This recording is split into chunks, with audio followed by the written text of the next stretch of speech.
19 کلنو نړیوال جام د افغانستان په بریا پیل شو. تر 19 کلنو کم عمره نړیوال جام لومړی لوبه د افغانستان او سویلي افریقا ترمنځ ترسره شوه. د لوبې پچه د سویلي افریقا تر 19 کلنو کم عمره لوبډلې وګټله او د توپوهنې پریکړه یې وکړه. د سویلي افریقا لپاره پرنس 40، کویټزي 38 او بیفورد 25 منډې وکړې.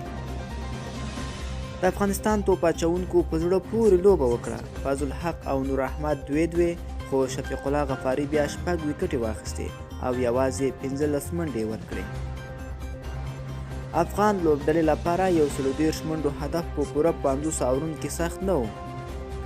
د ابراهیم زدران په 250 او د عمران په 50 منډو سره افغان لوبډلې وکولی شو چې په 25 اوور کې ځان هدف ته ورسوي.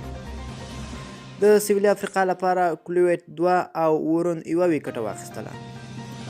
افغانستان په 7 ویکټو سره لوبه وګټله، په داسې حال کې چې 150 توپونه لا پاتې شو. د لوبې غوره لوبغاړی جایزه شفیق الله غفاري ته ورکړل شوه.